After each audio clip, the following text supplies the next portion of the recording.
Hello guys, and welcome back to my channel once again. In today's video I'm going to show you how to stop automatic updates in Windows 11. So without further delay, let's get started. So first, what you need to do is click on your start button and search for services.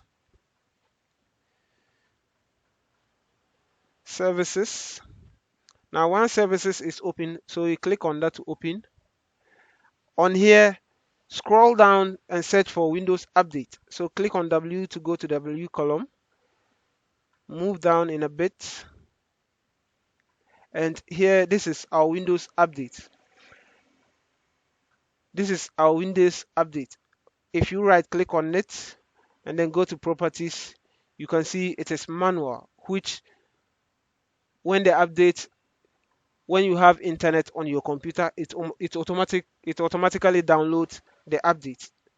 So but before we disable it, let's go through this settings. Go to your settings once again, go to your computer settings. You can press Windows key plus R, Windows key plus I, or you search for settings on your computer. Now once your settings is open, go to Windows Update down here. As we are on Windows Update here you can decide to schedule your update anytime that you need the update to be installed. So these are the times my computer is up to date, which all the updates are being installed from the time of creating this video.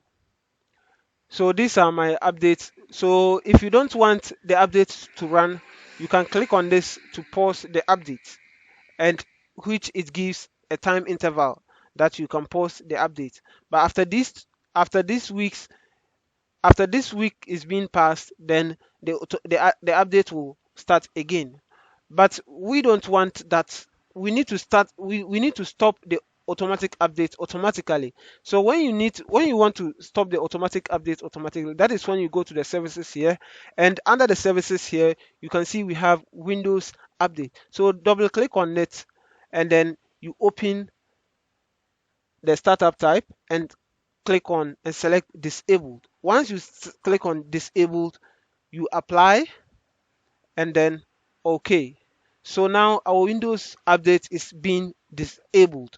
So anytime you need new updates on your computer, you can come back here, right click on it, go to the properties once again, and then select automatic update or manual update. So in such a way that when you have internet once again, it will be able to download the update. So that is how to stop automatic update in Windows 11. Guys, if this video was helpful, kindly leave us a like and don't forget to subscribe. See you on our next video. Peace out.